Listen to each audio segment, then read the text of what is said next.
De volta com Tribuna Livre para o terceiro e último bloco aqui. A gente vai tratar também de segurança pública, mas só reformulando a pergunta aqui para o deputado Daniel Zen, como é que fica o PT, confirmada a cassação da presidente Dilma Rousseff, quais os rumos do partido, o que é que vocês têm pensado, analisado em termos de futuro, o presidente Lula, como é que está isso? Olha, Cheira, acho que nacionalmente o PT tem que tomar uma decisão mais drástica de se reinventar, né?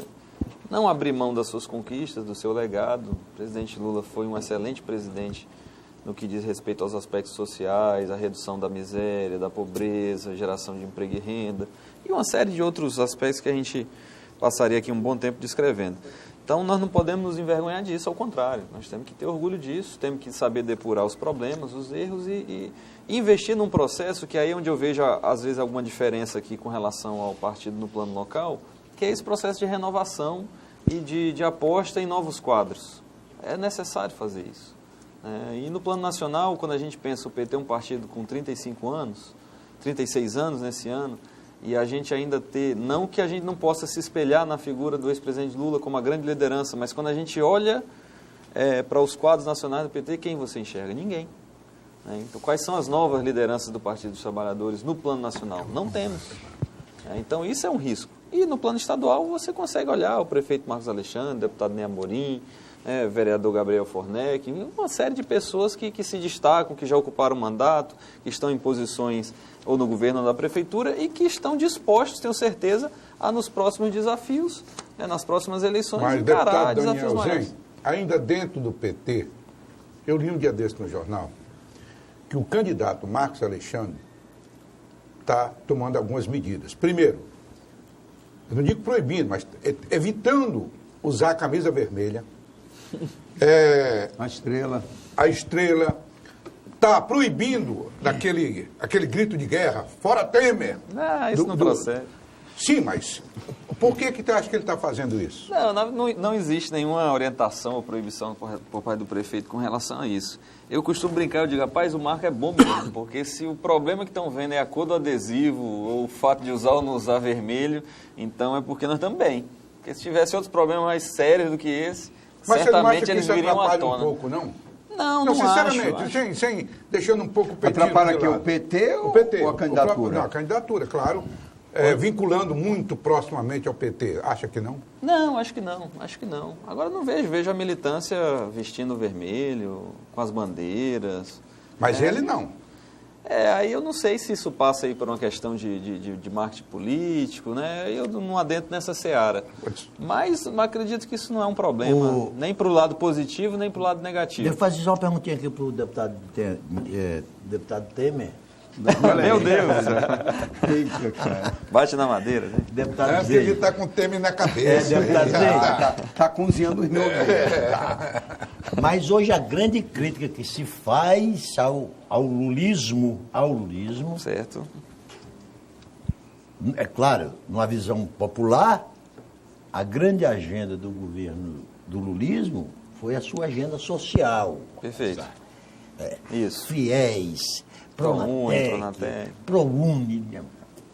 Mas só que já se chegou à conclusão que esses programas não cabem mais dentro do orçamento. Essa é que é a questão. Mas aí é que está a divergência, Narciso, porque quando você observa tudo que o Estado concedeu de benefícios e incentivos fiscais para o grande empresariado, eu não estou falando do médio e do pequeno, estou falando dos bancos, dos grandes conglomerados, o chamado Bolsa Empresário, que é o conjunto de isenções fiscais.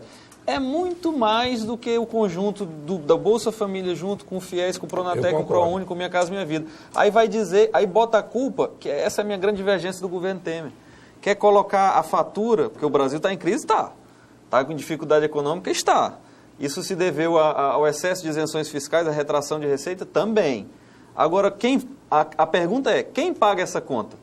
É o trabalhador, beneficiário do programa social, ou é a classe média, ou são os mais abastados?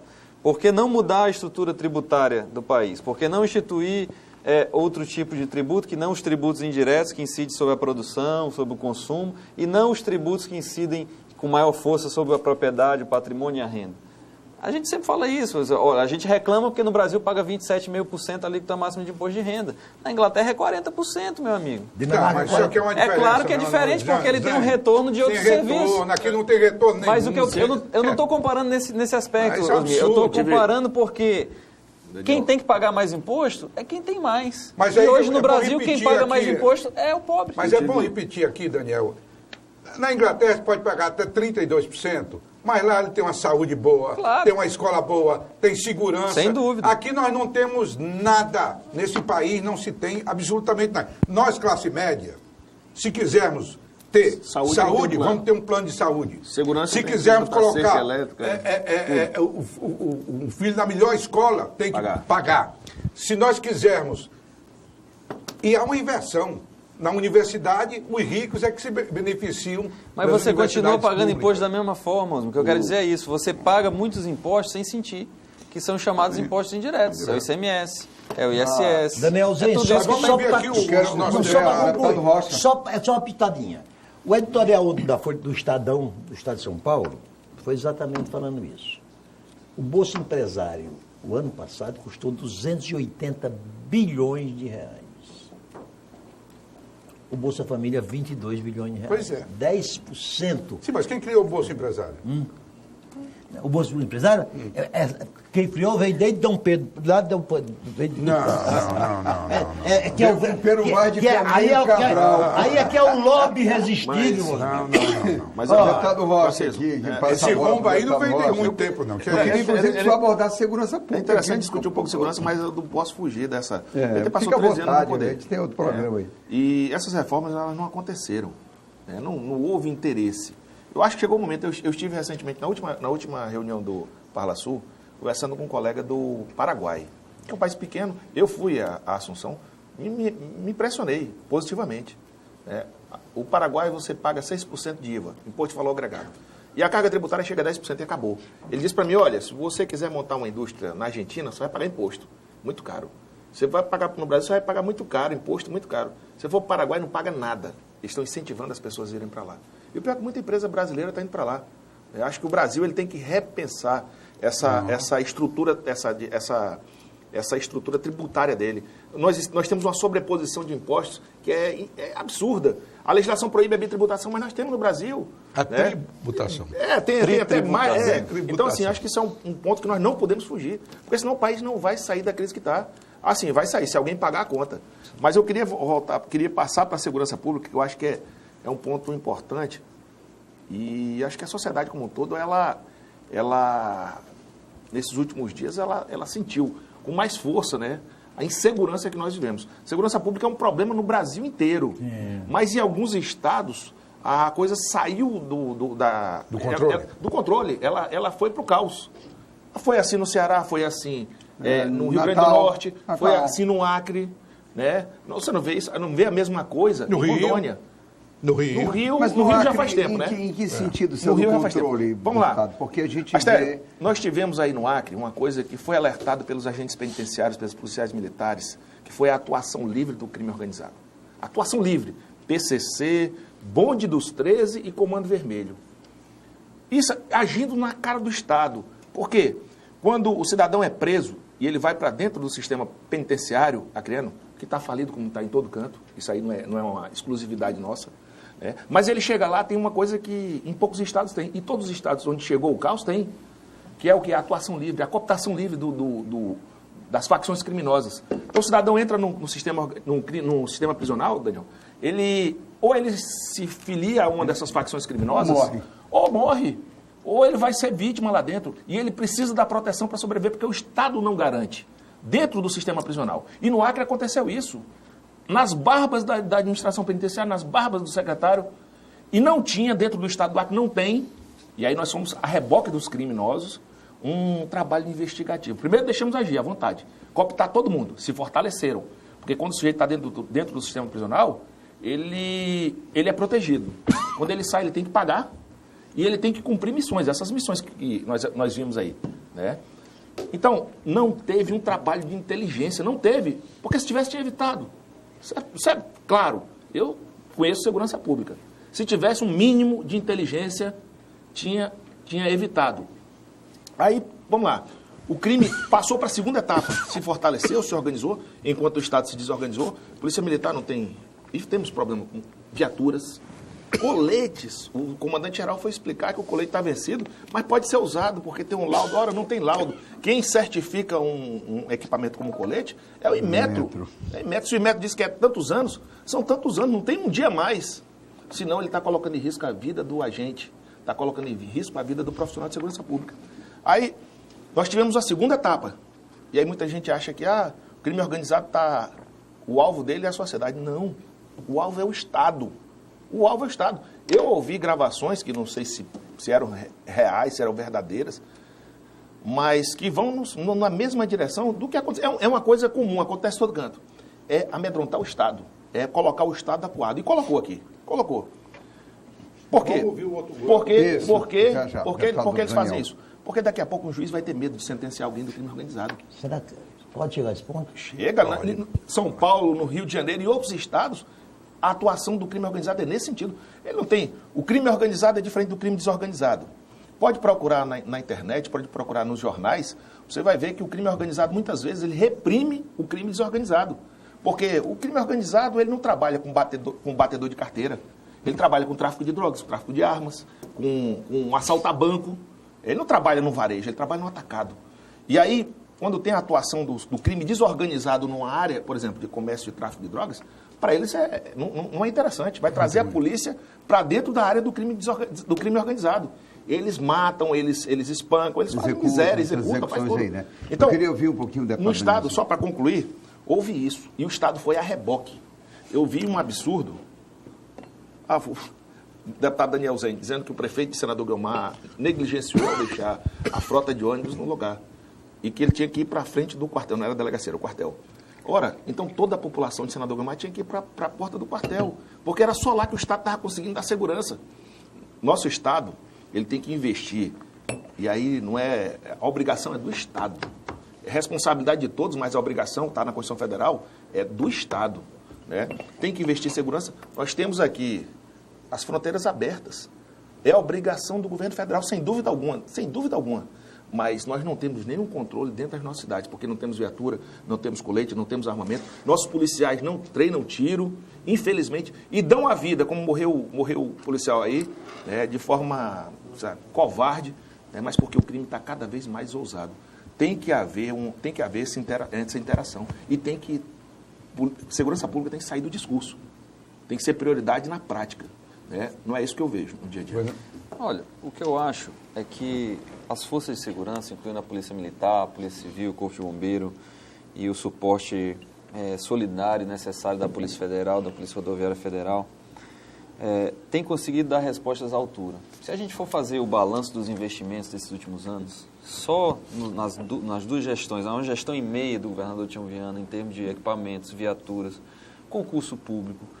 O Corpo de Bombeiro hoje tem um efetivo que nunca teve antes em termos proporcionais e em termos absolutos também, de quantidade de homens.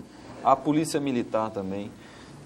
Agora, existe uma questão que é forte, que é essa questão da sedução do crime organizado, que está baseado naqueles 3 pilares, que é a droga, o tráfico, o dinheiro ilícito, enfim, tudo aquilo que constitui a grande empresa do crime. Por exemplo, você antigamente, e nós mesmos da esquerda, tínhamos esse discurso, e não é que está errado, e não é que eu vou desdizer o que a gente sempre disse, de que boa parte da criminalidade se dá também por conta da falta de oportunidades na educação, na cultura e etc. para a juventude, no emprego. Isso é verdade? Sim. Sim, claro. Mas isso diz respeito também a um determinado perfil de crimes, um determinado tipo de crimes. Quem pratica o furto famélico, aqueles crimes de bagatela, é porque realmente às vezes está numa situação de penúria, está passando fome, está desesperado porque tem que alimentar seus filhos. Agora você não mata, né, não estupra, não pratica às vezes um latrocínio motivado simplesmente por questões de natureza alimentar, por exemplo, ou porque você não teve oportunidade de estudar na sua vida. Hoje sobra vaga nas escolas, então você não dá para dizer que a culpa da criminalidade é porque não tem oportunidade na educação.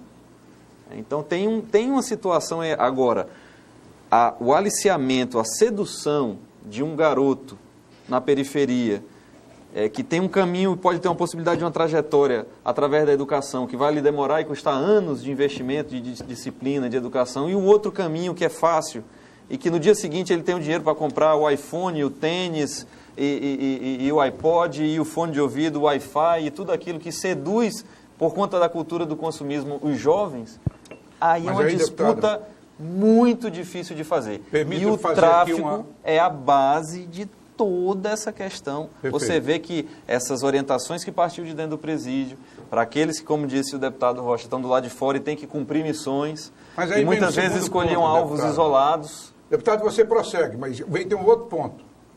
O deputado Rocha acabou de colocar aqui que quando alguém, e o pequeno criminoso, vai para o sistema penitenciário, ele é cooptado. Perfeito. Isso acontece mesmo. Muito bem.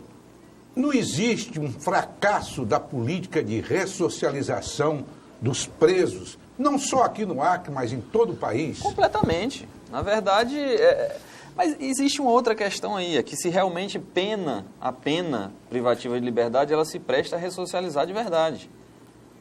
Eu tenho minhas dúvidas com relação a isso, apesar de não ser especialista na área de criminologia, se para determinados tipos de delito e para determinados tipos de perfil criminológico da pessoa, se ele tem possibilidade de ressocialização, por melhor que seja... E por que misturar essa gente que tem possibilidade com quem não tem? Aí a resposta você deu na sua pergunta, é a falência do sistema penitenciário brasileiro. Aí não é um privilégio do Acre. Não, é uma questão... É uma questão nacional. Aí você tem, por exemplo, eu critiquei duramente a nossa lei de execuções penais esses dias na Assembleia, porque tem um sistema muito flácido de prisão. A pessoa com um sexto da pena está livre. Agora também você dizer, tudo bem, vai ficar 2/3 ou metade, ou vai puxar tudo pelo pé, como se diz no jargão das penitenciárias, e vai resolver? Também não vai. Porque você está condenando a pessoa a se tornar uma pessoa pior do que ela era quando ela entrou no sistema. Mas veja esse exemplo aqui. O Brasil hoje tem 600 mil presos. Perfeito. A terceira maior população carcerária do mundo. Isso porque tem quase o dobro disso solto. 600 mil presos. Na cadeia. 600 mil. E essa sensação de justiça é que prenda-se mais. E só o Estado, hoje, de um brasileiro, só tem condições de acomodar 300 mil presos. 300 mil. Então... Mas vocês não esqueçam que tem mais quase o dobro disso aí, mandado de prisão em aberto. Quer dizer, onde só cabe 300 mil, estão 600. Amontoados 600 mil. Vamos resolver esse problema. Não é um problema de fácil solução. Há uma frase, só para você continuar na resposta, há uma frase, Narciso, muito feliz que diz o seguinte: esses prisioneiros hoje estão contidos. Amanhã estarão contigo. Sim. Eu vi... É muito forte. Como você colocar um cidadão lá e ele sair pior do que entrou? Olha, existe alguns modelos no Brasil, e aí nesse aspecto a gente não pode fazer recorte ideológico, que acho que experiências que estão funcionando, tanto faz se é de administrações de partido A ou B, elas têm que servir de exemplo para todos. Existe o modelo de parceria público-privada em gestões de presídios que tem funcionado no estado do Amazonas, tem funcionado na Bahia. É um modelo bem mais caro, que custa muito, mas é uma decisão que a sociedade tem que tomar de fazer. Às vezes as pessoas dizem, mas se gasta com um preso mais do que se gasta com um aluno da educação básica. Mas o que você quer? Você quer essa pessoa que delinque e que está desregrado da sociedade, oportunizá-la, pelo menos uma chance de tentar se ressocializar, ou naquele determinado período ficar segregado do convívio, porque está desregrado, porque cometeu um ilícito, você tem que pagar por isso. A sociedade tem que pagar por isso. É o ônus que cabe à nossa sociedade, que é uma sociedade que produz também esse tipo de comportamento, esse tipo de pessoa. É caro mesmo. É muito mais caro que o modelo atual, mas funciona um pouco melhor. Também tem problemas. Eu acredito que o caminho seja experimentar, aí estou falando especificamente do estado do Acre, mas acredito que sirva para outros estados do país, modelos diferentes de sistemas penitenciários. Espírito Santo tem a melhor experiência no Brasil. Espírito Santo tem né? experiência boa também. Narciso, e alguns outros estados é que que você vê aí, ousaram deputado? gastar mais. Estouramos o tempo do programa. se só Deputado Rapidamente, Rocha, rapidinho. o sistema está falido de fato. O ex-ministro disse que era medieval. O governo federal tem uma culpa enorme no que aconteceu, porque no FUNPEN, no Fundo Penitenciário, tem mais de 5 bilhões, que não libera para nada, para ninguém. Para ninguém. E nós estamos trabalhando junto com o ministro. Uma política de governo. Hoje nós estamos trabalhando com o ministro Alexandre de Moraes, que foi secretário de Segurança e sabe do problema, né? A liberação desse recurso para a construção de presídio. Não dá, concordo com o Daniel, você colocar um preso, você está só aperfeiçoando ele em outras áreas. Ele chega lá, um batedor de carteira, e vai se especializar em outras áreas. Graduação e pós-graduação. Sai de lá, doutorado. Então, assim, tratar a política prisional no Brasil como prioridade de fato, né? Hoje, os presídios, de uma forma geral, com exceção dos presídios federais, que não é que não tem o problema, é porque os presídios federais ainda não chegaram na capacidade máxima, nem a capacidade máxima. Os outros estão todos superlotados, né? O presídio tem, o diretor do DEPEN falou que tem 60% só da capacidade. Tem presídio que tem mais de 1000%, além da cota. Você coloca numa cela 30, 40, 50 pessoas. Então, acho que isso tem que acabar. Isso não ressocializa. Isso não ressocializa. Piora. E o pior, piora. Narciso, deixa eu fazer uma observação, mas uma observaçãozinha rápida. Você notou, Narciso, que esse programa, diferentemente do passado, muita concordância entre os dois, notou, não? Alguma coisa está... Alianças à vista. Vamos continuar amigos, mas cada um no seu partido. Deputado Rocha, muito obrigado por vir aqui. Obrigado, Astério, obrigado. Entender nosso convite. Obrigado, assim. A ideia era discutir segurança pública com o secretário, mas foi um bom bate-papo, né? Agradecer a você, ao Osmi, ao Narciso, ao Daniel, por esse debate. Foi certamente muito salutar. Danielzinho, agradeço também a oportunidade, é sempre uma satisfação em estar aqui, poder tratar dos mais diferentes temas. Nós vamos terminar, como a gente tem feito nos outros programas, aí com a frase. Eu quero que você pense numa frase aí, numa palavra ou numa frase significativa aí para a gente concluir o programa. Eu vou começar com Osmi. Você sempre começa comigo, né? É porque eu gosto de você. Não, a frase não é frase de ninguém, é apenas um pensamento. Eu espero que o Brasil, efetivamente, o Congresso Nacional, as instituições se consolidem e que a democracia continue sendo muito forte e fortalecida no Brasil. Deputado Rocha. Sério, eu disse que eu estou muito otimista com o que está acontecendo com o Brasil. Mesmo com a crise, com tudo, eu acredito que o Brasil de 2017 será melhor do que o de 2016. A palavra é esperança. Não tenho dúvida que é esperança. Olha aí, deputado Danielzinho. A minha frase é: o Brasil tem jeito, sempre. O Brasil tem jeito. Narciso é muito otimista, eu não estou assim. Ó. Então, em homenagem ao tratamento cordial e mútuo aqui, recíproco, Muito bom. eu vou trazer aqui uma frase de Alex de Tocqueville. Tocqueville. Em política, os ódios costumam ser a base das alianças. Olha aí. Em política, os ódios costumam ser a base das alianças. Repete. Já repeti aqui, já. Essa é boa, viu? Essa é boa.